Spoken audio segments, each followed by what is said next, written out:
আল্লাহ পাক কবুল করেন বিদায় অসংখ্য প্রোগ্রামে আল্লাহ পাক নিয়ে যান, যে যেখানে হাজার হাজার মানুষ সামনে পাওয়া যায়। আজকে যদি আপনারা বাজারত থাকেন, বক্তার সামন যদি ফাঁকা থাকে, তখন অটোমেটিক বক্তার মন মানসিকতা একটু নার্ভাস হয়ে যাবে, কথা বলেন তাই না? এই জন্য আমি আশা করি আমার সৈয়দপুরের ভাইয়েরা, আমার মুরব্বী বাপজানেরা, তারা ইনশাল্লাহ আসবে মাহফিলে। কারণ অনেকের মোহাব্বতের আকন্দ ভাই স্টেজে আসছে, কথা বলেন ঠিক কিনা? যদি ভালো না বাসত, এই প্যান্ডেল যখন থেকে মাদ্রাসা চালু হয়েছে আমার মনে হয় একবার মিস গেছে নাকি, তাছাড়া প্রতিবারেই আমি আসি, তাই না ভাইজান? তাহলে এই জন্য আল্লাহর হস্তে জবান খুলে আল্লাহকে রাজি খুশি করার জন্য এবারে মহাব্বতে বলি লিল্লাহি তাকবীর। হলো না? মানে আপনার তাকবীর শুনিয়া যেন দুই সাইড থেকে কমপক্ষে 20 জন মানুষ চলে এসে। কেন তাকবীর দিবেন? এতদিন তো তাকবীর দেওয়ার সুযোগ পান নাই। সৈয়দপুর বাজারের ওই মাথার তাকবীর দিলে পরিষদের সামনে তো আসার আগে বল্লার চাক ঘিরি ধরছিল, কথা বলেন না ঠিক না? বল্লা দিয়ে ভরপুর ছিল। খালি যদি দেখছে দাড়িওয়ালা, যদি দেখছে নারে তাকবীর আল্লাহু আকবার, সঙ্গে সঙ্গে একটা মুখের মধ্যে ভাষা আছে, ওদের নাম হলো রাজাকার। এই কথাটা না কয়া চতুর্পাশে তাদের সেই লালন করা তাদেরকে শিখেরই বল্লার চাক, ওরা ঠাস করে কোন পাশ থেকে ভ্যান ধরিয়ে শিয়া তুলে নিয়ে চলে যায়, কথা বলেন ঠিক কিনা? আরো জোরে বলেন ঠিক কিনা? যেই বল্লার চাক আমাদেরকে এত কষ্ট দিয়েছে, রাতে ঘুমাতে দেয় নাই, এখন তারা থেমে আছে, বুঝতে পারতেছে যে না জানি কখন জানি আমাদের উপর কি শুরু হয়, কথা বলেন ঠিক কিনা? তবে মুসলমান কোনোদিন কেউ ক্ষতি করলেও সহজে প্রতিশোধ নেয় না, এটা আলেমেরা ভালো জানে, কথা বলেন ঠিক কিনা? তা না হলে এতক্ষণে অসংখ্য এলাকার মধ্যে তামাকাশা হয়ে যেত। যারা চার দোকানত মলবি বসলে চা খাইতে ভয় লাগতো, না জানি যে পাতি নেতা ঢুকছে ইমেন কি লিখবো লাগায়, বাড়ি যাবার পাই না পাই, কথা বলেন ঠিক কিনা? আল্লাহ পাক এত সুন্দর পরিবেশ করে দিয়েছে, এই জন্য আল্লাহ শুকরিয়া দুর্বল করে বললে হবে না, সবলের সাথে তাকবীর দিতে হবে। লিল্লাহি তাকবীর, লিল্লাহি তাকবীর। আল কোরআনের আলো, আল হাদিসের আলো। ঘরত না ল্যাপের তলস জ্বলাইবেন। আল কোরআনের আলো ঘরের ভেতর জ্বালায়া কি হইবে? ল্যাপের তলস জ্বালাইবেন। বাইরাত আমার বউ বেটি কি করি বেড়াও, কোরআনের আলো যেন বাইরাত না বেড়ায়, অফিস আদালত না বেড়ায়। অফিসত কোরআন গেলে তো ঘুষ নেওয়া বন্ধ হবে, সংসদে কোরআন গেলে তো ঘুষ খাওয়ার লোক কমে যাবে। অতএব যাতে সংসদে লোক না যায়, অফিস আদালত যেন কোরআন না যায়, এই জন্য যত পারেন কোরআনের আলো ঘরের ভেতরে জ্বালান। নাকি কি ঘরের ভেতরে জ্বালা যাবে? আরো জোরে বলেন যাবে? যদি ঘরের ভেতরে জ্বালা না যায়, তাহলে আমাদের সিদ্ধান্ত নিতে হবে কোরআনুল করিম আর ঘরে নয়, আমরা পর্যায়ক্রমে কোরআনুল করিমকে একদম যেখান থেকে বাঙালির বাজেট পাস হয় সেই জায়গা পর্যন্ত কোরআন নিয়ে যাওয়ার প্রয়োজন আছে না নাই? আরো জোরে বলেন আছে না নাই?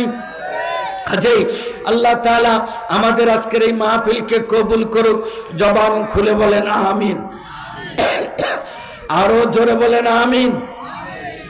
আলহামদুলিল্লাহ, আলহামদুলিল্লাহি রাব্বিল আলামিন।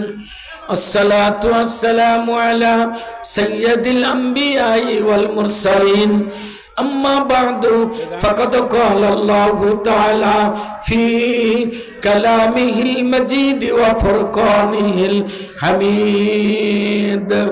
সকলে আমার সাথে জবান খুলে পাঠ করেন আউযু বিল্লাহি মিনাশ শাইতানির রাজিম। বিসমিল্লাহির রাহমানির রহিম। ওয়া মা খালাকুতুল জিন্না ওয়াল ইনসা ইল্লা লিয়াবুদুন। सदक़ल्लाहुल अज़ीम। अम्मा बादु इन्ना खैरल हदीस किताबुल्लाह व खैरल हादी हादी मुहम्मदिन सल्लल्लाहु अलैहि वसल्लम अफदलुल इबादती तिलावतुल कुरआन। चिৎকার দিয়ে বলি মারহাবা। इन्नल्लाहा व मलाइकतहु युसल्लूना अलन नबी या अय्युहल्लज़ीना आमनू सल्लू अलैहि व सल्लिमू तस्लीमा। दुरूद इब्राहिम पाठ करी। अल्लाहुम्मा सल्लि अला मुहम्मदिन व अला आलि मुहम्मद कमा सल्लैता अला इब्राहिम व अला आलि इब्राहिम इन्नका हमीदुम मजीद।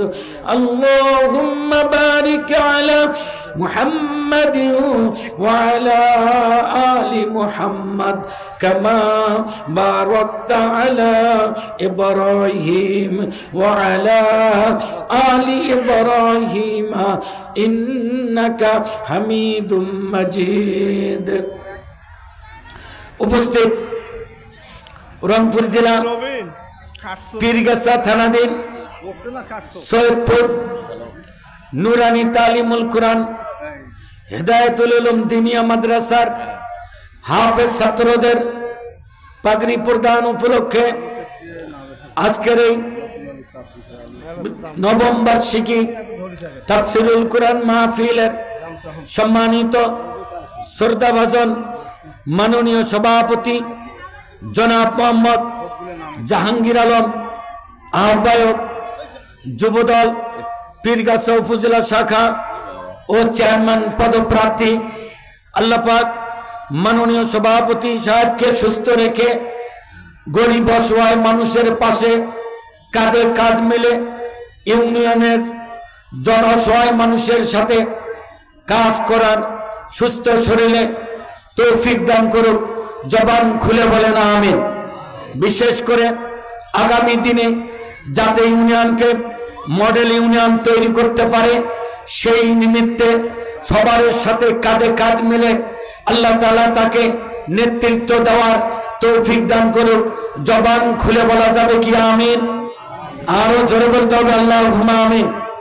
একটা কথা মনে রাখবেন, নবীজি বলেছেন যেই জায়গায় 40 জন মানুষের উপস্থিতি হয়, 40 জন নামাজি মানুষ বসে যায়, আল্লাহ পাকের 40 জন মানুষ যদি আমিন বলে তার সঙ্গে হাজার হাজার ফেরেশতা আমিন বলে এই আমিনটা আল্লাহ পাকের আরশ পর্যন্ত পৌঁছায় দেয়। চিৎকার দিয়ে বলি সুবহানাল্লাহ। এই জন্য অনেক সময় গ্রামের অনেক মানুষ বলে এ 10 যার দিকে আল্লাহ তার দিকে। কথা জোরে বলেন ঠিক কিনা? আরো জোরে বলতে হবে ঠিক কিনা? কাজেই এবারে আমরা 10 যাকে ভালোবাসি নিজের ভোট নিজে দেব, যাকে খুশি তাকে দেব। আসতে বলেন ঠিক না বা ঠিক? এত দুর্বল কেন? জোরে বলেন ঠিক কিনা? কারণ এর আগে তো আমার বাপ দাদা যারা মারা গেছে তারাই ভোট দিছিল, আমরা যায়া গেট থেকে চলে আসছি, যাওয়ার পরে আর ঢোকার বুদ্ধি নাই, ভোট হয়ে গেছে। পরে হিসাব করি দেখি 3200 ভোটের 4200 কাস্ট হয়েছে। পরে হিসাব করে দেখা গেল দাদার দাদা যে মরছে তারাও 80 ভোট দিয়ে গেছে। এবারে কি সেই সুযোগ দেওয়া যাবে? এত দুর্বল কেন? জোরে বলেন যাবে? কাজেই যেহেতু যাবে না সেহেতু আমাদের নেতা আমরাই নির্ধারণ করব। কথা বলেন ঠিক কিনা? আরো জোরে বলতে হবে ঠিক কিনা? মাননীয় সভাপতি সাহেবকে জনগণের পাশে থেকে খেদমত করার তৌফিক দান করুক। জোরে বলেন আমিন। আজকের মাহফিলের সম্মানিত প্রধান অতিথি মাটি ও মানুষের নেতা জনাব আলহাজ মোহাম্মদ আফসার আলী সাহেব, আল্লাহ পাক তাকে কবুল করুন। আরেকবার জোরে বলেন আমিন। আমন্ত্রিত অতিথিবৃন্দ, সেই সঙ্গে বিশেষ অতিথি মহোদয়, আজকের মাহফিলের মধ্যমণি যিনি আমাদেরকে প্রাণ জুড়ানো আলোচনা করবেন, কলিজা ঠান্ডা করে দিবেন, সুদূর বগুড়া থেকে আগত হযরতুল আল্লাহ হযরত মাওলানা মুহাম্মদ রুহুল আমিন যুক্তিবাদী সাহেব মাননীয় হুজুরকে সুস্থ রেখে সমাপনী নসিহত পেশ করার তৌফিক দান করুক। আরেকবার জবান খুলে বলেন আমিন। আজকের মাহফিলে বিভিন্ন এলাকা থেকে ছুটে আসা আমার মাতার তাজ হযরত উলামায়ে কিরাম, ইসলামী আন্দোলনের বলিষ্ঠ কর্মী ভাইয়েরা, সেই সঙ্গে আল্লাহ প্রেমিক রাসূল প্রেমিক অগণিত আল্লাহ পাকের বান্দা জনাবে মুহাম্মদ রাসূলুল্লাহ সকলে বলি সাল্লাল্লাহু আলাইহি ওয়াসাল্লামের উম্মতগণ পর্দার আড়ালে আমার মা ও বোনেরা শুরুতেই শুকরিয়া আদায় করব সেই মহান মালিকের যিনি আজকে আমাদেরকে খোলা মনে একদম সুন্দরভাবে কোরআন শোনার জন্য কোরআনুল কারীমের প্যান্ডেলে আসার সুযোগ দান করলেন সেই মালিকের দরবারে শুকরিয়া জবান খুলে বলি আলহামদুলিল্লাহ আর একটু জোরে বলি আলহামদুলিল্লাহ সম্মানিত দিনী ভাইরা তাহলে এই কোরআনুল কারীমের প্যান্ডেলে আল্লাহ পাক যে আমাদেরকে বসার সুযোগ করে দিলেন এই জন্য আমরা খুশি না বেজার তাহলে এত দুর্বল শুকরিয়া কেন একটু জবান খুলে আরেকবার বলি আলহামদুলিল্লাহ দরুদ ও সালাম পাঠ করি দুজাহানের নবী সরওয়ারে কায়নাত তাজদারে মদিনা দুলালে আমিনা বিশ্ব নেতার প্রতি বর্ষিত হোক লাখো কোটি দরুদ ও সালাম জবান খুলে আরেকবার চিৎকার দিয়ে বলি সাল্লাল্লাহু আলাইহি ওয়াসাল্লাম সম্মানিত দিনী ভাইরা এখন আমি আপনাদের কাছে জানতে চাই এই সুন্দর মাজলিসে বসতে পেরে আপনারা খুশি না বেজার আরেকটু জোরে বলেন খুশি না বেজার খুশি হলে মানুষ হাসে না কান্দে একটু মুস্কি হাসি নিয়ে বলেন তো আল্লাহু আকবার হলো না মানে একটু হাতটা ঝাড়া দেন তাহলে না গরম গরম লাগবে আলোচনা মজা লাগবে মোহাব্বতে আরেকবার হাতটা ঝাড়া দিয়ে লিল্লাহে তাকবীর লিল্লাহে তাকবীর আল্লাহ কবুল করুক চিৎকার দিয়ে বলেন আমিন সম্মানিত দিনী ভাইরা কেন আমি আপনাদেরকে বারবার তাকবীর দিতে বললাম তাসবিহ পাঠ করতে বললাম দিনী ভাইরা এই কোরআনুল কারীমের মাহফিলে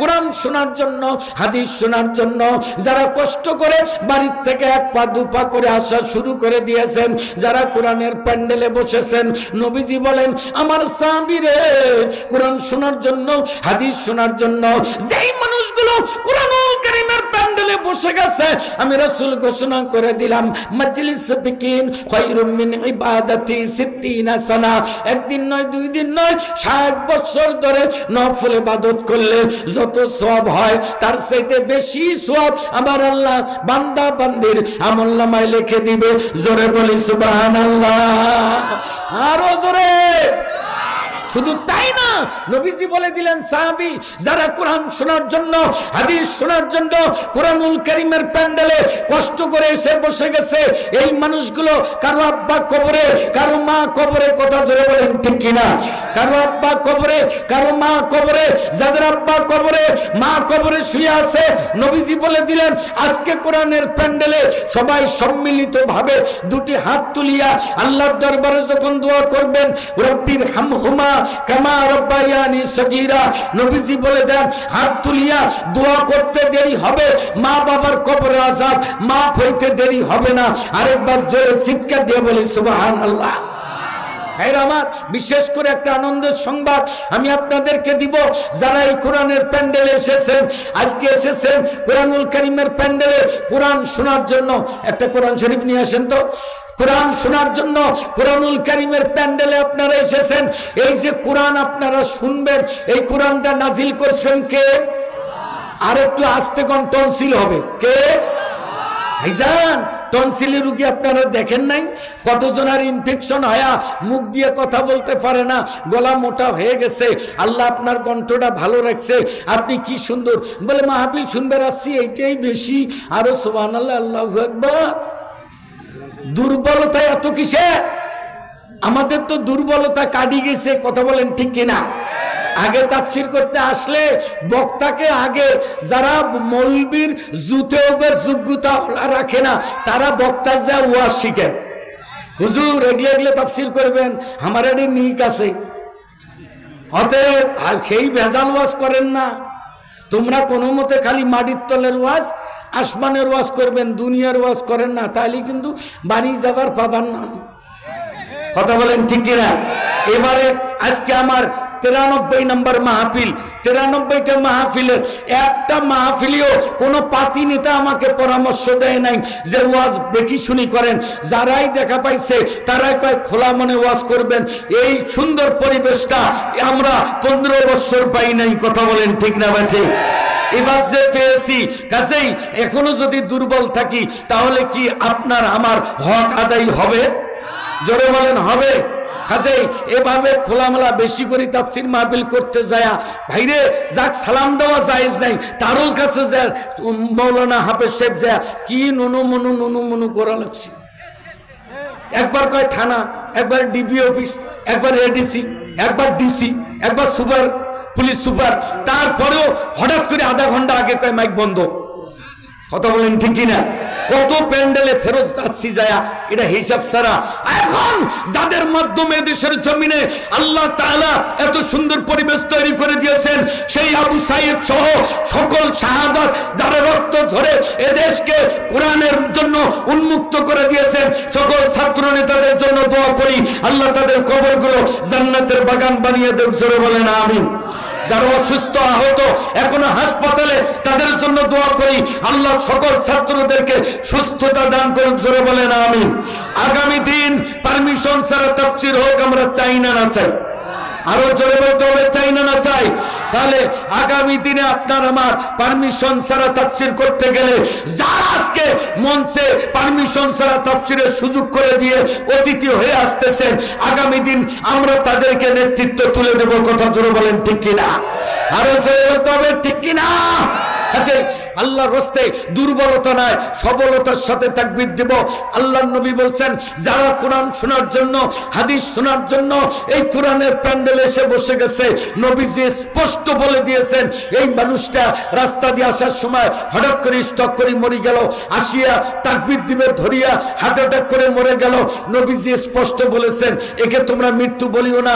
শুধু কি নবীজি বলছেন? না, আমার আল্লাহ তাআলা কোরআন শরীফে বলছেন, সূরাতুল বাকারা ২য় পারা ২ নম্বর পৃষ্ঠায়, ওয়ালা তাকুলু লিমা ইউকতালু ফি সাবিলিল্লাহি আমওয়াত বাল হিয়া ওয়ালাকিন লা তাশউরুন। আল্লাহ বলে দিয়েছে, তোরা হকের প্রতিষ্ঠার জন্য, দিন কায়েমের জন্য রাস্তায় যখন চলবা, কোরআনের প্যান্ডেলে যখন যাবা, যাওয়ার পর হকের পক্ষে কথা বলতে যদি তোমাদের মৃত্যু হয়, আল্লাহ বলছেন ওয়ালা তাকুলু লিমা ইউকতালু ফি সাবিলিল্লাহ, খবরদার তোমরা তাকে মৃত্যু বলিও না, কারণ তারা হলো একদম ওয়ালা তাকুলু লিমা ইউকতালু ফি সাবিলিল্লাহি আমওয়াত, তোমরা তাদেরকে মৃত্যু বলিও না, বালা হিয়া ওয়ালাকিন লা তাশউরুন, বরং তারা জীবিত, তোমরা উপলব্ধি করতে পারো না। চিৎকার দিয়ে বলি সুবহানাল্লাহ। আর নবীজি বলে দিয়েছেন, যারা আল্লাহর রাহে হক কথা বলতে, হক পথে চলতে জীবনকে উৎসর্গ করে দিবে, তার রূহটা সবুজ রঙের পাখি হবে 8টা জান্নাতে, যেখানে মন চায় মৃত্যুর পর পরে সমস্ত জান্নাতগুলোতে ঘুরে বেড়াইতে পারবে। আরো জোরে। কাজে আমরা কোরআনের পক্ষে আসি না নাই? আরো আসতে কোন আসি না নাই? আল্লাহ পাক কবুল করুন। চিৎকার দিয়ে বলেন আমিন। আমি আপনাদেরকে আজকে ছোট্ট একটা ঘটনা শোনাবো, শুধু বুঝার জন্য। আমি পরিচালক মহোদয়ের দৃষ্টি আকর্ষণ করছি। আমার টাইম কতক্ষণ, টাইমটা আমাকে একটু খাতায় লিখে দেন, তাহলে আমি আমার সময়ের ভেতরে একটা আলোচনা বোঝানোর চেষ্টা করব। কথা বলেন ঠিক কিনা? কারণ যেহেতু বক্তা আছে, কাজেই আমার একটা টাইম বেঁধে দেন, ওই টাইমের ভেতরে আমি ছেড়ে দেব। আমি বুঝাতে চাচ্ছিলাম, আমরা এসেছি আল্লাহর নাজিলকৃত কোরআন শোনার জন্য। কথা বলেন ঠিক কিনা? তাহলে কোরআন নাজিল করেছেন কে? আরো জোরে বলেন কে? কোরআন শরীফ নাজিল করেছেন আল্লাহ। আমরা সেই কোরআনের সাথে যদি বন্ধুত্ব করি, কোরআনের সাথে যদি ভালোবাসা হয়, জোরে বলেন তো লাভ না লস? আরো জোরে বলেন লাভ না লস? একটা কোরআন শরীফ, ও ভাই, একটা কোরআনটা যদি আপনি সুন্দর করি কম দামি একটা কাপড় দিয়ে বান্ধিত হন, এই যে কম দামি একটা কাপড় দিয়ে কোরআনটা আপনি বাঁধলেন, কাপড়টা যদি কোনো কারণে হাত থেকে পড়ে যায়, সাথে সাথে তুলিয়া চুমো খায়, বুকে নেয়। কত জোরে বলেন ঠিক কিনা? আরো জোরে বলেন ঠিক কিনা? তাহলে কোরআনের সাথে যেই কাপড়ের সম্পর্ক হয়, কাপড়ের দাম বেড়ে যায়। খাটের মধ্যে আমরা দামি সোফাতে বসে আছি, টেবিল আছে সামনে, এই টেবিলে পা লাগে, সোফাতে পা লাগে, একবারও আমরা সালাম করি না, একবারও চুমা খাই না। অথচ মাত্র শিমুল কাঠের রেহেল, এই রেহেলটার মধ্যে কোরআন থুয়ে আমরা পড়ি। এই রেহেলটার দাম মাত্র 50 টাকার থেকে 100 টাকা। এই রেহেলটা যদি কারো হাত থেকে থেকে পড়ে যায় কিংবা পা লাগে, সঙ্গে সঙ্গে রেহেলটাকে আদর করে চুমা খায়। কত জোরে বলেন ঠিক না ঠিক? তাহলে বোঝা গেল কোরআনের সাথে যার বন্ধুত্ব হবে, কোরআনের সাথে যার ভালোবাসা হবে, তার দুনিয়াতে যেমন সম্মান, আখিরাতে তার সম্মান। আরেকবার জোরে বলেন ঠিক কিনা? সম্মানিত দিনী ভাইরা, এই জন্য আমি আপনাদেরকে বলতে চাই, আজকে কোরআনুল কারীমের মাদ্রাসা, যেই মাদ্রাসাটার কারণে আজকে দেখা যাচ্ছে প্রতি বছর আমরা এই মাঠে তাফসীর মাহফিল পাই। এ দিনী ভাইরা, যে স্কুল মাঠে তাফসীর চলছে, আমি স্কুলের কমিটি যারা আছে, স্কুলের শিক্ষক যারা আছে, স্কুলের ছাত্রছাত্রী যারা আছে, তাদেরকে বলতে চাই, এই মাদ্রাসার এই যে স্কুল মাঠে কোরআনের তাফসীর হয়, এর যত সওয়াব হবে এই স্কুলের টিচার পাবে, এই স্কুলের ছাত্রছাত্রী পাবে, এই স্কুলের কমিটি পাবে, এই স্কুলে যারা জমি দান করেছে, যেই জমির উপরে তাফসীর হচ্ছে, তারাও এটার একটা সওয়াব কবরত থাকিয়া পাবে। জোরে চিৎকার দিয়ে বলেন সুবহানাল্লাহ। তাহলে স্কুল মাঠে, এই যে স্কুল মাঠে তাফসীর হচ্ছে, তাহলে এই তাফসীর করতেছে মাদ্রাসাওয়ালা, কিন্তু মাঠওয়ালাদের উপকার আছে না নাই? আরো জোরে বলেন আছে না নাই? তাই না? এই মাদ্রাসাটা মাত্র ভাড়া কিছুদিনের জন্য লিখিত আকারে অল্প আরেকটা বছর মনে হয় টাইম আছে, 1 বছর পর এই মাদ্রাসাটা ছেড়ে দিতে হবে, কারণ এটা অন্যের একটা ঘরে মাদ্রাসাটা চলছে। এই জন্য আমি এসেছিলাম কিছুদিন আগে, আসিয়া আমার ভাই নুরুন নবী ভাই জমি দান করেছেন, ওই জমিতে মাদ্রাসার ভিত্তি দিয়ে গেছি আমি, ভিত্তি হয়ে গেছে, কাজ চলছে। এখন শুধু ওই মাদ্রাসাটাকে আমাদের সাজাইতে হবে, সাজাইতে পারলেই এই ছাত্রগুলো ওখানে যা ক্লাস করবে, নিজস্ব জমিন পাবে মাদ্রাসার ছাত্ররা। কাজেই এখানে তাফসীর করলে যেমন স্কুল কমিটি সওয়াব পাবে, এখানে তাফসীর করলে স্কুলের টিচার যেমন সওয়াব পাবে, স্টুডেন্ট যেমন সওয়াব পাবে, তেমনি যেখানে মাদ্রাসাটা দাঁড় হচ্ছে, ওইখানে মাদ্রাসা হলে ওই মাদ্রাসার ডাইনে বামে চতুর্পাশে যত কবর আছে, সমস্ত কবরবাসীদের কবরে আযাব বন্ধ থাকবে। জোরে চিৎকার দিয়ে বলেন সুবহানাল্লাহ। আরো জোরে বলেন, আরো জোরে বলেন সুবহানাল্লাহ। কাজেই আমি বলে দিতে চাই, যারা ওইখানে মাদ্রাসা করতেছে, ওই এলাকায় যাদের বাড়ি আছে, তাদের কপাল খুলে গেছে।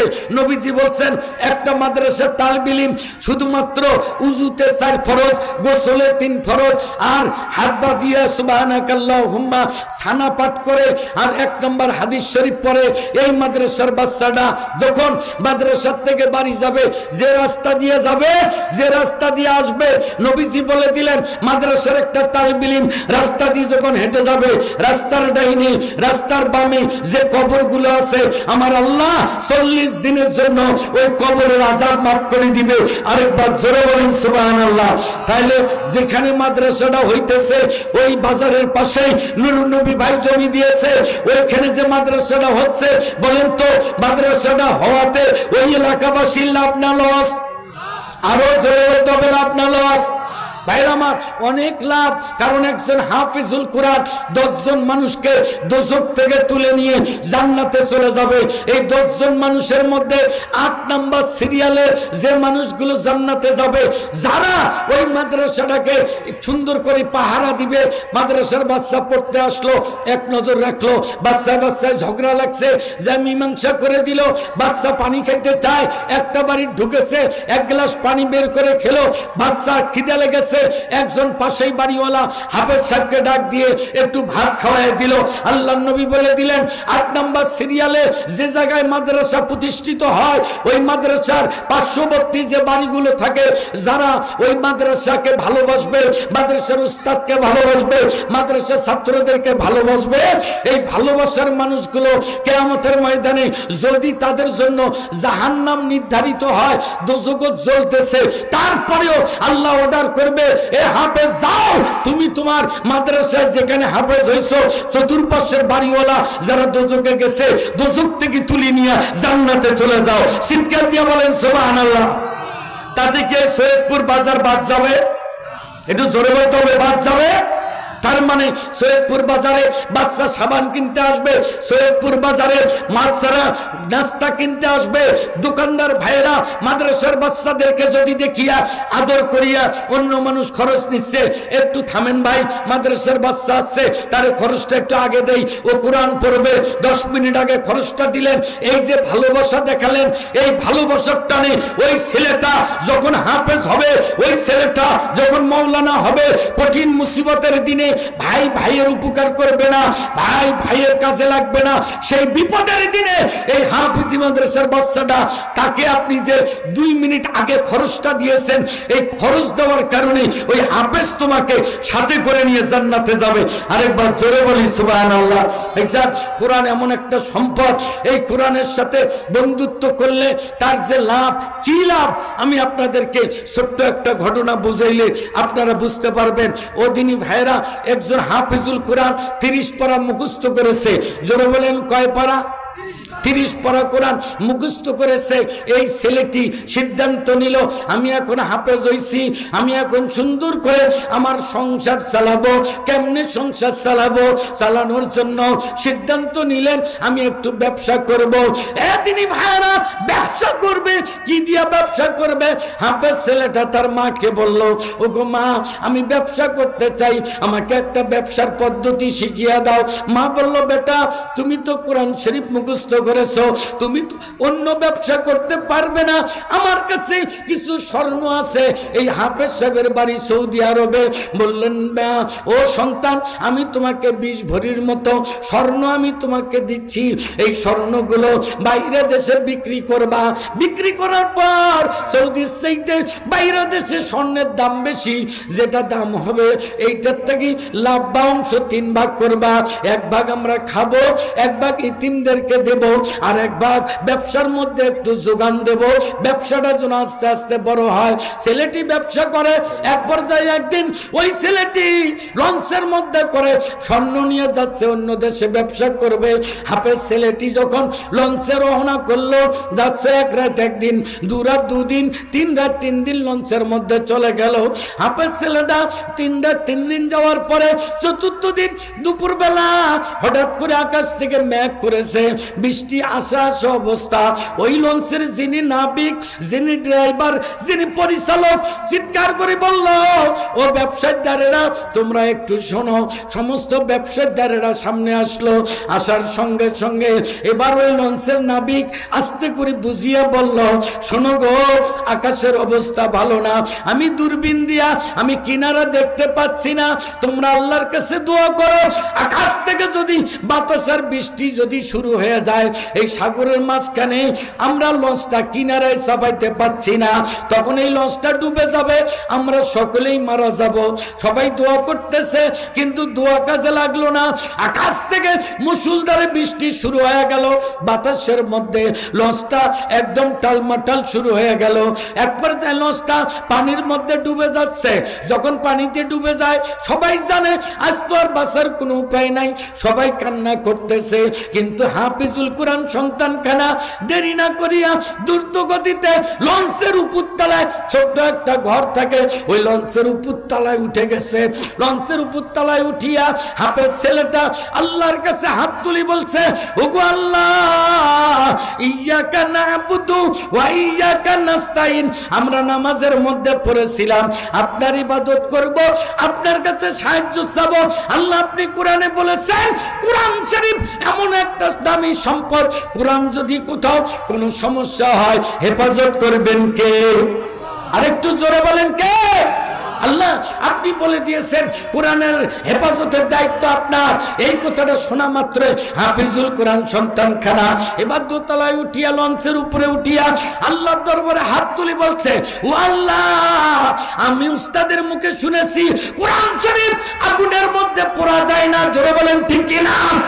কোরআন শরীফ কতজনের বাড়ি পোড়া যায়, আর সমস্ত দলিল পাতি সরকার হয়ে যায়, কিন্তু দেখা যায় কোরআন শরীফ কারো ওই ছাইয়ের মধ্যে আস্তে করে দেখে কোরআনটা, কোরআনের কান্টাগুলো কালি কালি হয়েছে, অক্ষরগুলো টকটকা আছে।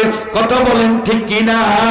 তিনি ভাইরা হাফিজুল কোরআন সন্তান চিৎকার করে বলছে, আল্লাহ লঞ্চটা পানিতে ডুবে যাচ্ছে, এই মুহূর্তে আমিও ডুবে যাব, কিন্তু আল্লাহ তোমার 30 পারা কোরআন আমার সিনার মধ্যে আছে, আমি যদি এই মুহূর্তে ডুবে যাই তোমার কোরআনটা দরিয়ায় ডুবে যাবে, আল্লাহ তোমার নবীর কথা মিথ্যা হয়ে যাবে, আল্লাহ দয়া করিয়া তোমার 30 পারা কোরআন যে সিনার মধ্যে আছে এই কোরআনটাকে তুমি হেফাজত করো।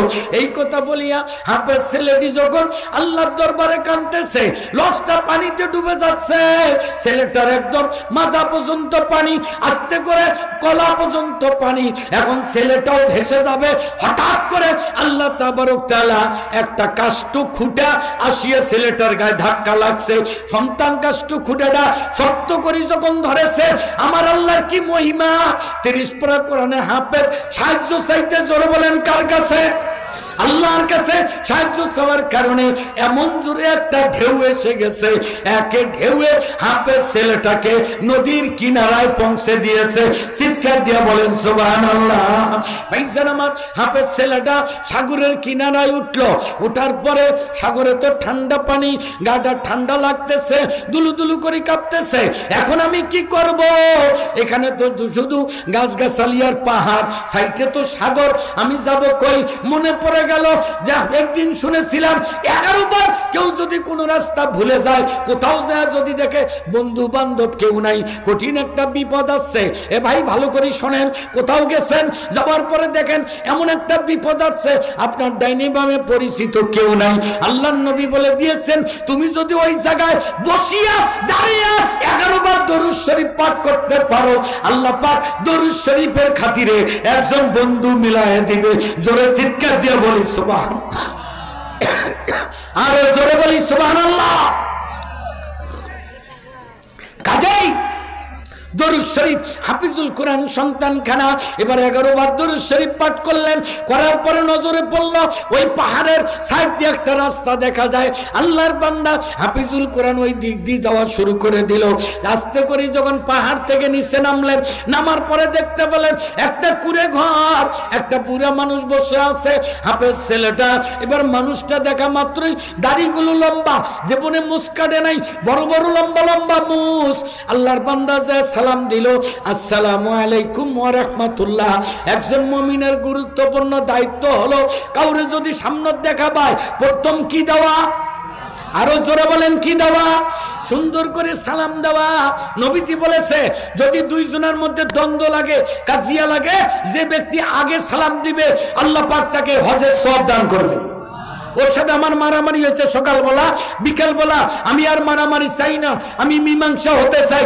ভাই সকালে যা হয়েছে, আমি সিলিন্ডার আসসালামু আলাইকুম ওয়া রাহমাতুল্লাহ। আল্লাহর নবী বলছে যে ব্যক্তি আগে সিলিন্ডার হলো, আগে কাজিয়ে মীমাংসা চাইলো, আল্লাহ রাসূল বলেন ওই ব্যক্তির জন্য কবুল হজের সওয়াব আমলনামায় লেখা হলো। জোরে চিৎকার দিয়ে বলেন সুবহানাল্লাহ।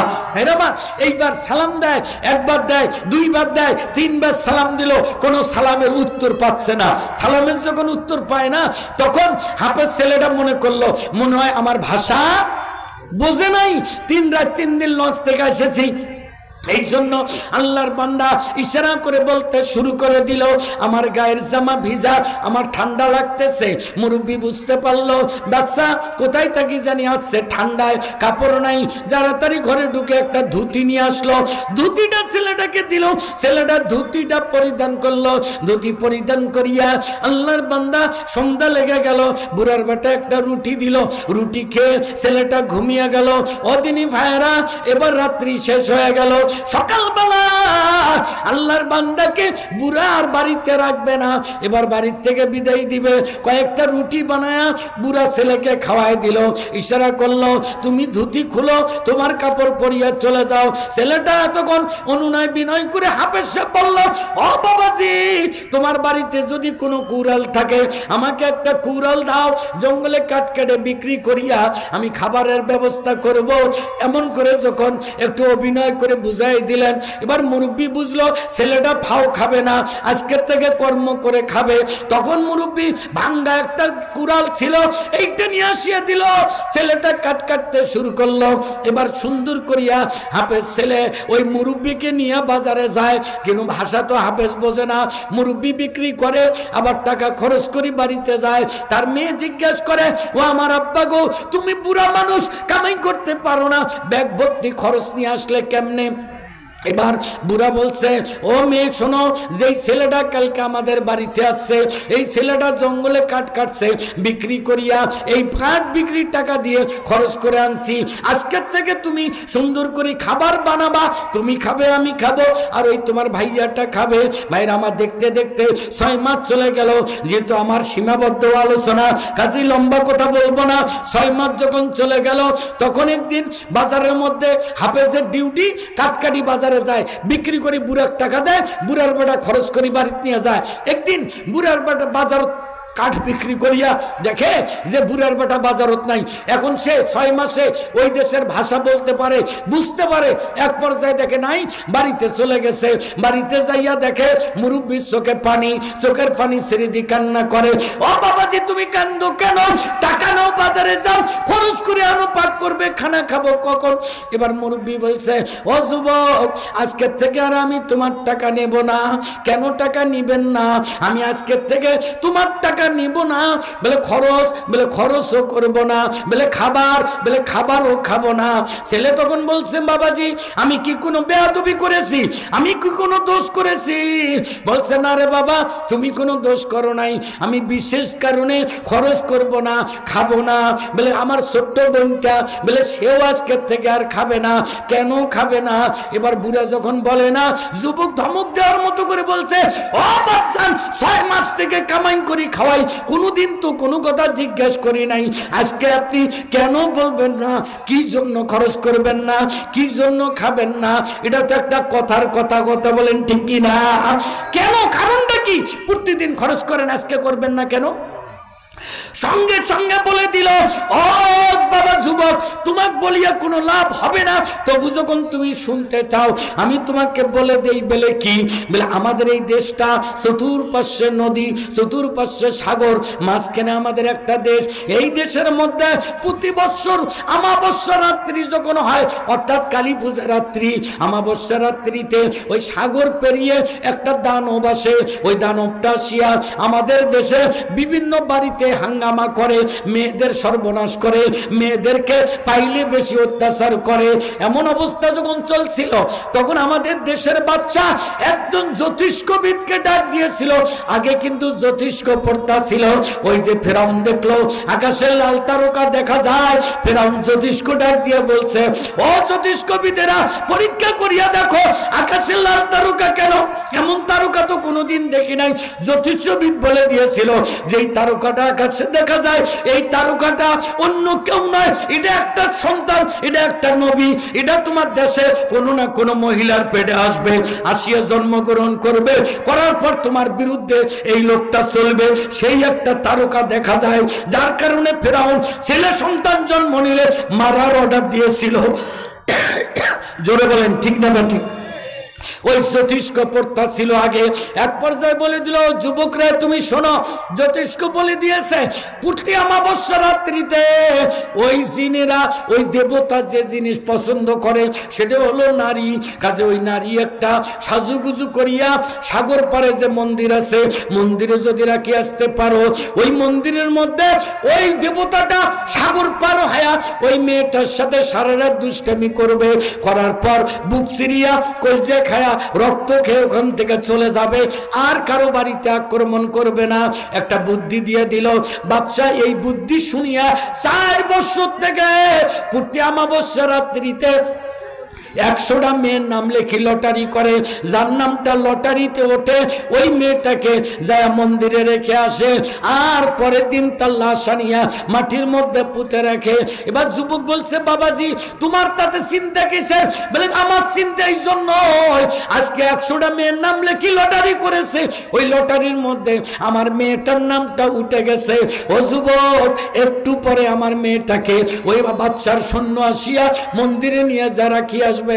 কাল সকালবেলা আমি বাপ ওই মেয়েটাকে নিয়ে আসিয়া আরে বুক সিরা, গালগুলো সিরা, মুখের চুলগুলো একদম মাথার চুলগুলো সিরা ফারা নিয়ে আসিয়া গর্ত করে পুঁতে রাখবো। কাজে যে মেয়ে আমাকে আব্বা বলে ডাকবে না, আমাকে রুটি বানে খাওয়াবে না, তোমাকে রুটি বানে খাওয়াবে না, কাজে আজকে এই জন্য আমি কান্না করতেছি। যুবক বলল, ও বাপজান তোমার চিন্তার কারণ নাই, তোমার মেয়ের পরিবর্তে আমি একটু মন্দিরে যাব, তোমার মেয়েকে মন্দিরে যেতে দেব না। বলছে শোনো, তুমি পুরুষ মানুষ, তুমি যদি মন্দিরে যাও তাহলে বাচ্চা মানবে না, কারণ মেয়ে মানুষ নিয়ে যেতে হয় মন্দিরে। এবার বলছে, ও বাচ্চা নাম তো যুবক।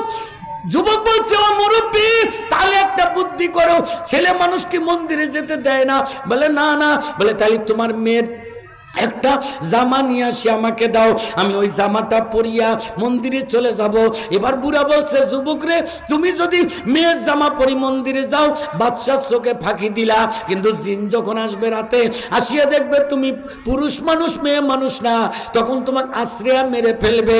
ছেলেটা বলল, ও মুরব্বী বাপ যান, এই চিন্তা তোমার নাই, কারণ তুমি আমার পরিচয় কিন্তু জানো না, আমি কে, তুমি কি আমাকে চেনো?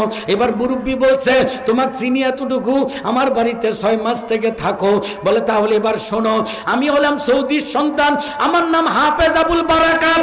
সুবহানাল্লাহ বলি, আমার নাম হাফেজ আবুল বারাকাত, আমি সৌদির সন্তান, আমার ধর্মের নাম ইসলাম। জোরে বলেন ধর্মের নাম কি? আরো জোরে ধর্মের নাম কি? আমার ধর্মের নাম ইসলাম। ও মুরব্বী বাপজান, ইসলাম ধর্মের একটা কিতাব আছে, ওই কিতাবটার নাম কি? কোরআন। আরো জোরে, আরো জোরে, আল কোরআন। জোরে বলেন কি কোরআন? বলছে মুরব্বী বাপজান, আমি যে ধর্ম পালন করি আমার ধর্মের নাম ইসলাম, ইসলাম ধর্মের একটা কিতাব আছে যেটার নাম আল কোরআন, আমার ওই আল কোরআন আমার সিনার মধ্যে আছে 30 পারা। শোনো মুরব্বী, আমি যদি মন্দিরে যাই এমন কোন দেবতা আসে যদি ওখানে, তাহলে আমি কোরআন দিয়ে তার সাথে মোকাবেলা করতে পারবো। চিৎকার দিয়ে বলেন সুবহানাল্লাহ। জোরে বলেন সম্ভব কি সম্ভব না? কোরআন দিয়ে জিনের সাথে মোকাবেলা করা সম্ভব কিনা?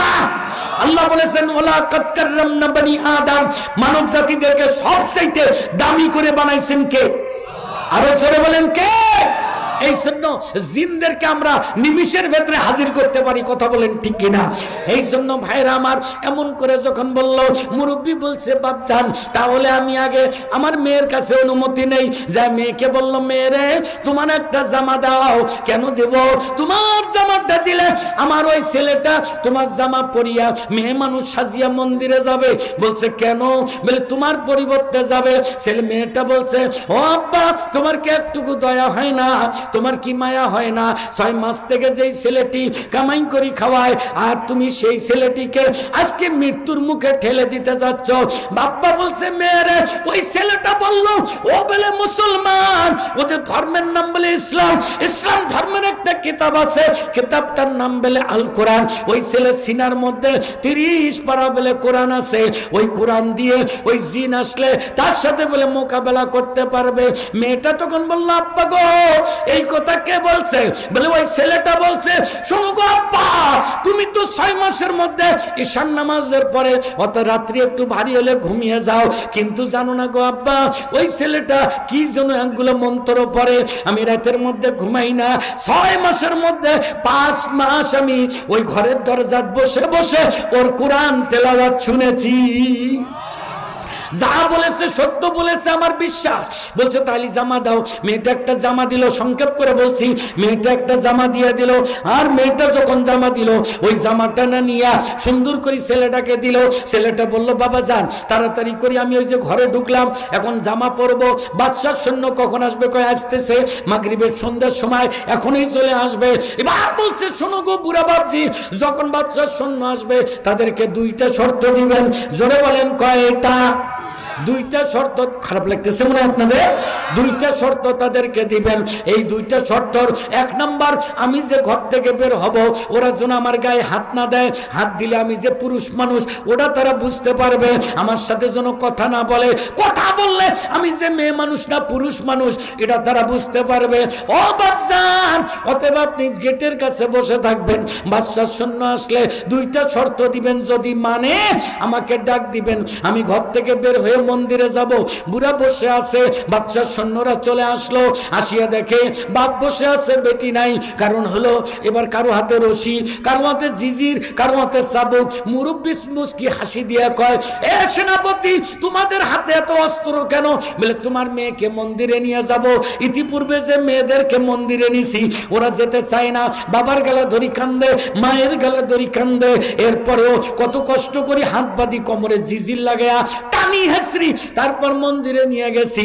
আজকে তোমার মেয়েকে নিয়ে যেতে চাবো, যদি যেতে না চায় এই রশি দিয়া বাঁধবো, চাবুক দিয়া মারতে মারতে নিয়ে যাব।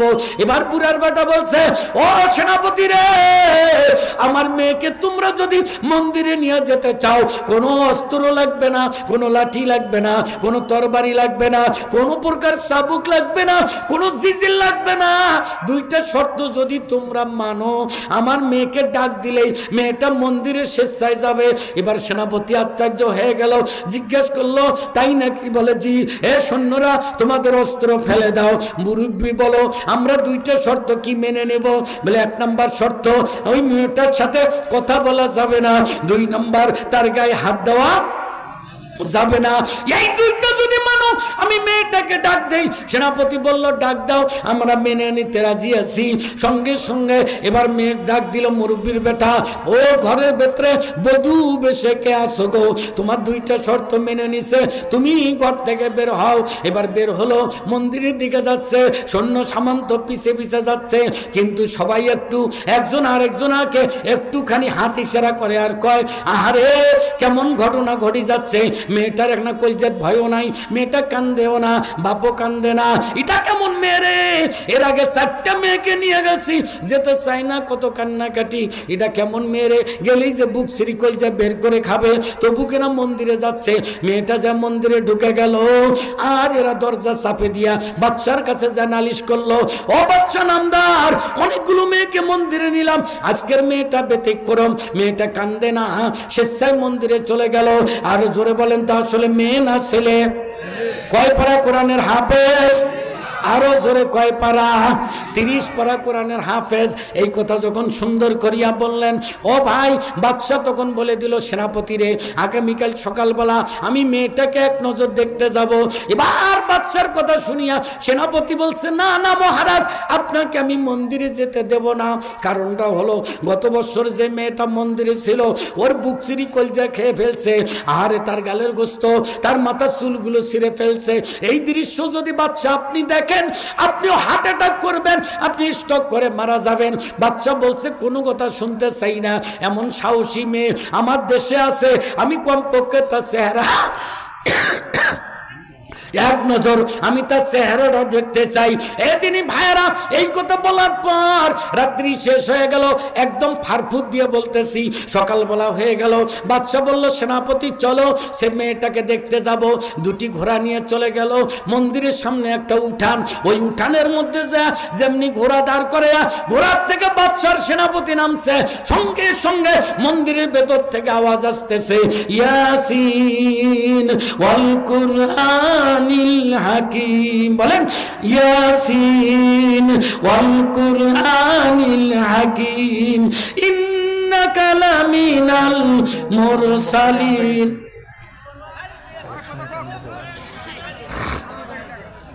সম্মানিত দিনী ভাইরা, আল্লাহর বান্দা, এবার সেনাপতি সুন্দর কাগজে লিখে দিলে তো হয়। কি বলবেন কাগজে লিখে দেন, আমি তো টার্গেট নিয়ে আসি, আর 15 মিনিট ছেড়ে দেবো ইনশাল্লাহ। হ্যাঁ, কারণ হলে ছোট বক্তার মূল্য কম, কথা বোঝেন নাই? যৌতুকের বক্তার মূল্য বেশি। সম্মানিত দিনী ভাইয়েরা, আমি শেষ করে দিচ্ছি, শুধু একটা কথা বলবো, আর একটু 2 মিনিট, কি বলেন? সম্মানিত দিনী ভাইয়েরা, আমি আপনাদেরকে যে কথাটা বোঝাতে চাচ্ছিলাম, আল্লাহর বান্দা এইবার সেনাপতি আর বাদশা সুন্দর করিয়া দুইজনে এবার থামে গেল। এখনো মনে হয় জিনটা ঘরতেই আছে, কারণ যেহেতু আওয়াজ শোনা, কি বুঝতেছেন না? মনে হয় আওয়াজ শোনা, যেহেতু আওয়াজ শোনা যায়। তিনি ভাই আমার, আমি যেই কথা আপনাদেরকে শোনাতে চাচ্ছিলাম, আসলে একটা বিষয় ভালো করে বুঝাইতে না পারলে মানুষের হেদায়েত হবে না, মানুষ পরিবর্তন হবে না। একটা জিনিস প্রথম থেকে শেষ পর্যন্ত ভালো করে বুঝাইলে তখন একটা মানুষ ভালোভাবে হেদায়েত হয়ে বাড়ি যেতে পারবে। কথা বলেন ঠিক কিনা? এই মাথা একখানে, ওই মাথা একখানে, এর মধ্যে ভেজাল আছে না নাই? কাজেই আমি আপনাদেরকে বলতে চাই, আজকে যেই মাদ্রাসায় এসেছি, এই মাদ্রাসাটা কোরআনের মাদ্রাসা। যে হাফেজের আলোচনা শুরু করেছি ভাইজান, আমি আমার সময়ের দিকে লক্ষ্য করেই চলতেছি। একটুখানি কথা আল্লাহর বান্দারা নিয়ে যান, আল্লাহর বান্দারা যে কথাগুলো আমি আপনাদেরকে বলতে চাই একটু খেয়াল করুন। আসলে কোরআন একটা বন্ধু, কোরআন একটা ভালোবাসার জিনিস, কথা জোরে বলেন ঠিক কিনা? কাজেই এই কোরআনুল কারীমের মাদ্রাসাখানা এখানে চালু হয়েছে। মাদ্রাসা আগে চললো ভাড়া বাসায়, এখন যাবে নিজস্ব ভবনে। এ ভাইজান আমার, নিজস্ব ভবনে মানুষ যে যাবে, মাদ্রাসা যে যাবে, এই মাদ্রাসার ছাত্ররা পড়তে গেলে কেবলমাত্র ওই আমি আসিয়া যে বিল্ডিং এর ভিত্তি দিয়ে গিয়েছিলাম, ওই বিল্ডিং এর গাঁথনি শেষ হয়ে গেছে। এখন উপরে যদি এখন এই শীতের রাতে যদি ওইখানে ছাত্র ক্লাস করে, দিনের বেলাও শীত পড়বে, কথা বলেন ঠিক কিনা? তার মানে হলো উপরে একটা ছাউনির প্রয়োজন, ছাউনি দিতে গেলে টিন লাগবে। ওই ভাইজান আমি আপনাদেরকে কষ্ট দিব না, শুধুমাত্র 50টা পিস টিন লাগবে, 9 ফুটে টিন। আমি আপনাদেরকে বলবো কেন আপনি টিন দিবেন, টিন দিলে আপনার লাভটা কি? ও দিনী ভাইরা আমার, আপনি এই জন্যই টিন দিবেন। একটা টিন, 5টা টিন যদি আপনি ওইখানে মাদ্রাসার ছাত্র নিচে কোরআন পড়বে, উপরে যদি আপনি 5টা টিন দিতে পারেন, ওই টিনের নিচে শুয়ে থাকবে, টিনের নিচে কোরআন পড়বে।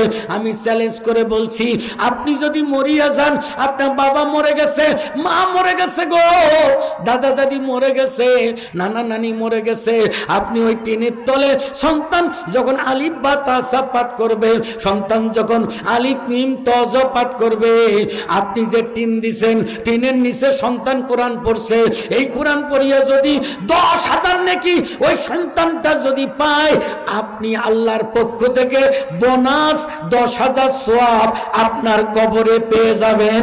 চিৎকার দিয়া বলেন সুবহানাল্লাহ। শোনেন, বাপ মরি গেছে, আপনি সুন্দর করিয়া 10 কেজি গরু গোস্ত কিনলেন, দাম কত? 10 কেজি গরু গোস্ত কিনতে গেলে 7-10 ৭০, প্রায় 7,000 টাকা। সৈয়দপুরে একটু দাম কম, রংপুরে তো 720 টাকাও বিক্রি হয়।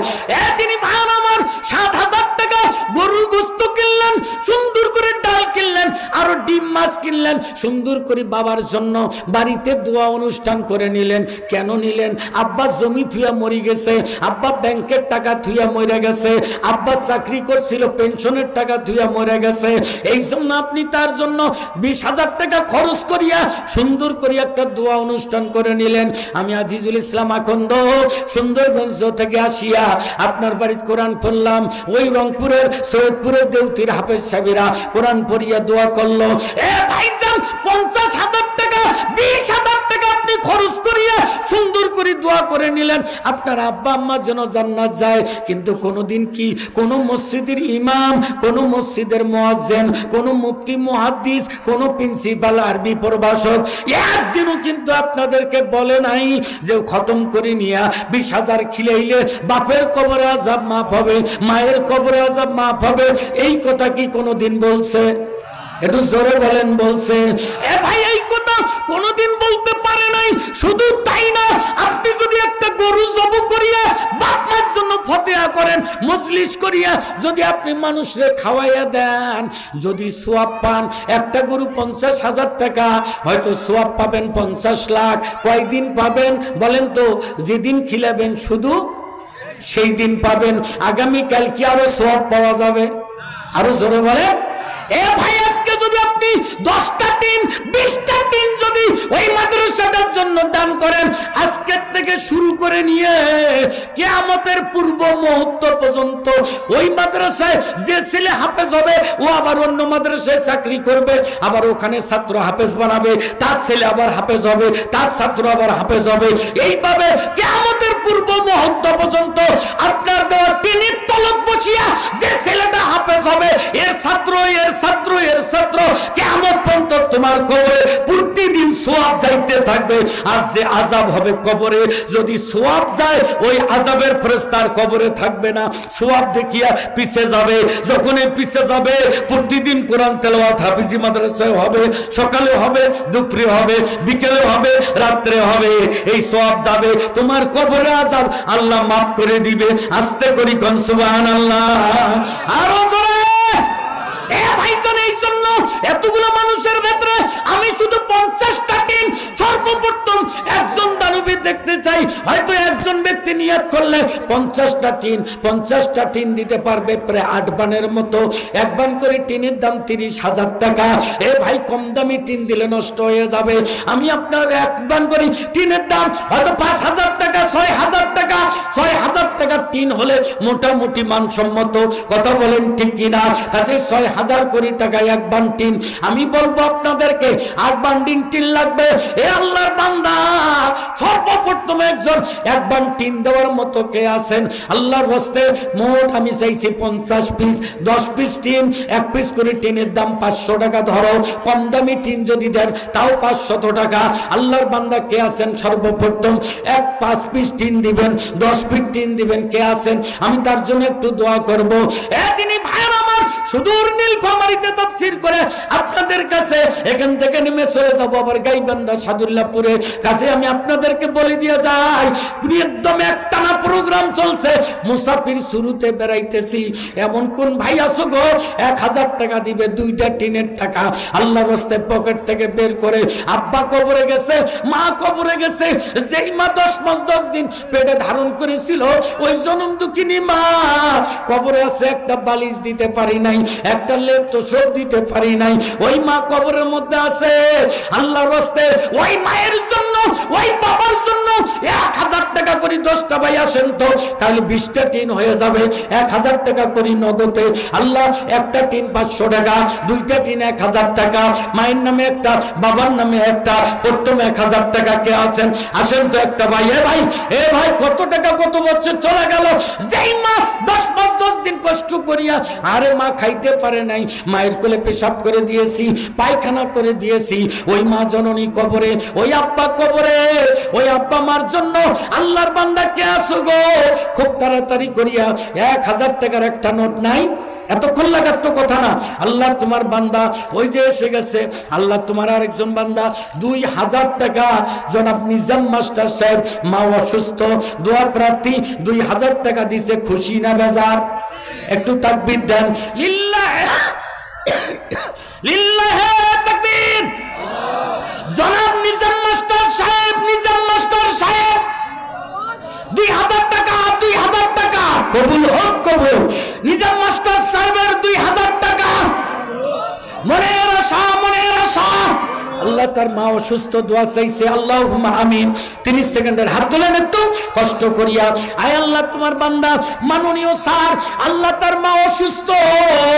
আল্লাহ 2,000 টাকা অসুস্থতার জন্য 2,000 টাকা দান করলো। আল্লাহ তার দান কবুল করে নাও। আল্লাহ তার মনের আশা, মনের বাসনা পুরো করে দাও।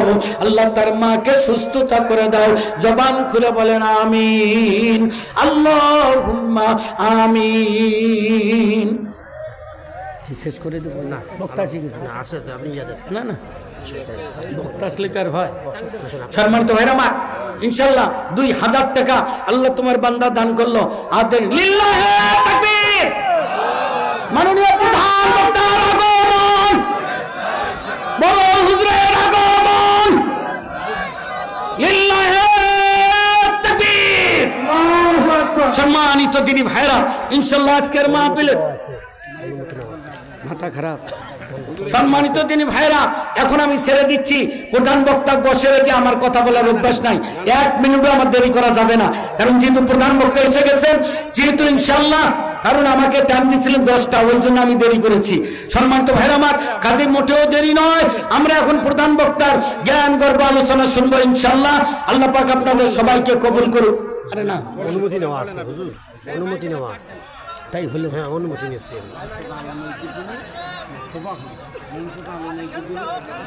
আলহামদুলিল্লাহ। সম্মানিত দিনী ভাইরা, খুব তাড়াতাড়ি করে আল্লাহ তোমার বান্দারা, আল্লাহ যারা দান করতেছে, আর কেউ আছেন ভাইরা আমার? 2,000 টাকা 4টে মাত্র টিন কেবল আসলো। 50 পিস টিনের কথা বলছিলাম। আল্লাহর বান্দা খুব তাড়াতাড়ি করে, মোটেও দেরি নয়, এখনই হুজুর বক্তব্য শুরু করবেন। ঘন্টা আলোচনা শুনলে কই যে আপনাদের ঠান্ডা হবে, এত সুন্দর আলোচনা করেন হুজুর। কাজে ইনশাল্লাহ আপনাদেরকে আলোচনা শোনাবেন খুব তাড়াতাড়ি করে। আর 1,000 টাকা, 2,000 2000 টাকা দেওয়ার মতো কে আছেন? খুব তাড়াতাড়ি করে 1000 টাকা। আল্লাহ তোমার বান্দা, আরেকজন বান্দা কে আছেন? আল্লাহ একটা টিন 500 টাকা, দুইটা টিনের দাম মাত্র 1000 টাকা। এইবারে আল্লাহর একজন বান্দা আসেন তো 1000 টাকা দেওয়ার মতো, খুব তাড়াতাড়ি করে 1000 টাকা। আমি জানি আপনাদের হাতের অবস্থা ভালো না, আলুর কাজ, আলু লাগাচ্ছেন, হাত ফাঁকা, তারপরেও বাবা, যেই বাবা কষ্ট করে তোমাকে ছোট্ট থেকে লালন পালন করেছে, এই জমিতে আলু লাগালেন, এই জমির মালিক তো তোমার বাবা, সেই জমিতে আলু লাগাচ্ছেন, বাবা কবরে শুয়ে আছে, ওই বাবার জন্য একটা মাত্র টিন একটা সুন্দর করে দিবেন, নগদ না হলে বাকি লিখে দেন, তবু আসেন তো 10টা টিন, 5টা টিন তাড়াতাড়ি। কি নাম? আব্দুল সাত্তার, দলসিংপুর। একটা টিন দান করবেন, লিল্লাহে তাকবীর। আব্দুল সাত্তার ভাইয়ের একটা টিন, দুইটা টিন, 1000 টাকা। আমি লেখক 4-5 মাঠে নামেন, তাড়াতাড়ি 5 মিনিটে শেষ করা যায় যেন। আল্লাহ 2টা টিন দিবেন, 4টা টিন হয়ে গেল। আল্লাহ তোমার বান্দা আর কে আছেন? আর একজন আল্লাহর বান্দা, 2টা টিন। ইনশাআল্লাহ এই মাদ্রাসার ঘর ছাউনি করার জন্য 2টা টিন দেওয়ার মতো আরেকজন ব্যক্তি কে আছেন? খুব তাড়াতাড়ি করে। আল্লাহ তোমার বান্দা নগদ না হলে বাকিতে হলেও 1000 টাকা, 500 টাকা সুন্দর করে, ওই যে ব্যাগ গেছে মনে হয়, ব্যাগের মধ্যে আপনারা টাকা দিয়ে দেন, আর সুন্দর করিয়া ইনশাআল্লাহ 10, 20, 50, 100 যারা দিচ্ছেন নামটা লিখে দেন, আর ব্যাগের মধ্যে টাকাগুলো সুন্দর করে দিয়ে দেন। আল্লাহ তোমার বান্দারা কে আছেন? খুব তাড়াতাড়ি তাড়াতাড়ি, আর 2টা টিন, 5টা টিন। আল্লাহ তোমার বান্দা 5টা টিন দান করবেন। ডাইনে বামে যারা আছেন একটু তাড়াতাড়ি করে বলেন, আল্লাহ বরকত দিবে ইনশাআল্লাহ। আল্লাহ তোমার বান্দারা বড় আশা করে দান করে কিনা? আগামীকাল 5000 টাকা। ইউনুস আলী আগামীকাল 5000 টাকা, মানে প্রায় 10টা টিন। জোরে বলেন ঠিক কিনা? লিল্লাহে তাকবীর। আমার ভাই ইউনুস আলী ভাইয়ের 5000 টাকা কবুল হোক, কবুল হোক। ইউনুস আলী ভাইয়ের 5000 টাকা, মনের আশা, মনের আশা। আল্লাহ ইউনুস আলী ভাই 5000 টাকা আগামীকাল দিবেন, তাহলে হয়ে গেল 4 আর 10, আপনার 10, তাহলে 14টা টিন হয়ে গেল। 50টা টিন মিল করতে হবে তাড়াতাড়ি। আরেকটা আল্লাহর বান্দা কে আছেন? 2000, 1000 টাকা, 500 হলে একটা টিন, 2টা টিন দিবেন। নিজের মা, যেই মা 10 মাস 10 দিন পেটে রাখলো, আজ কবরে, ওই মায়ের জন্য আপনি একটা টিন দিবেন, এটাই দিতে পারতেছেন না।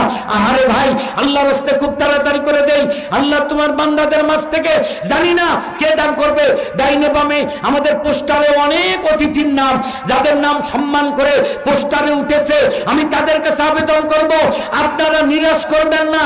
কমপক্ষে 2000 টাকা, কমপক্ষে 1 বান্ডিল টিন, 2 বান্ডিল টিন আপনারা দিবেন, কারণ আপনাদের সম্মান, এলাকার মাদ্রাসার কমিটিওয়ালারা আপনার সম্মান দিয়া, এত হাজার হাজার মানুষ সৈয়দপুরে থাকতে আপনার নামটা পোস্টারে উঠছে। আপনি যদি 1000 নজরুল সৈয়দপুর, নজরুল নামে সৈয়দপুর 1000 টাকা, চিৎকার দিয়ে বলি মারহাবা। নজরুল সৈয়দপুর 1000 টাকা আল্লাহ কবুল করো, মনের আশা, মনের বাসনা পুরা করো। রব্বুল আলামিন তোমার বান্দারা দান করতেছে। আর কে আছেন? তাড়াতাড়ি, খুব তাড়াতাড়ি করিয়া। আর কে আছেন? 1000 টাকা, 2000 টাকা দেওয়ার মতো। আল্লাহ তোমার বান্দাদের দান কবুল করে নাও। আল্লাহ তোমার বান্দাদের মনের আশা, মনের বাসনা পুরো করে দাও। আর কে আছেন? ভাইজান ছেলে মেয়ে অসুস্থ, লেখাপড়া করতেছে, মেধা শক্তি দুর্বল, কাজেই আজকে 1000 টাকা এই জান্নাতের বাগানে দান করে একটু দোয়া নিবেন। 500 টাকা দান করে দোয়া নিবেন। মা বোনদেরকে বলছি, মা তোমরা যারা মহিলা প্যান্ডেলে বসে আছো, তোমরা 2টা টিন, 3টা টিন কাগজে লিখে কাগজটা একটু পাঠিয়ে দাও, কাগজের মধ্যে লিখে কাগজটা সুন্দর করে পাঠিয়ে দাও। কে দিবেন 2টা টিন, কে দিবেন 4টা 5টা টিন। আল্লাহ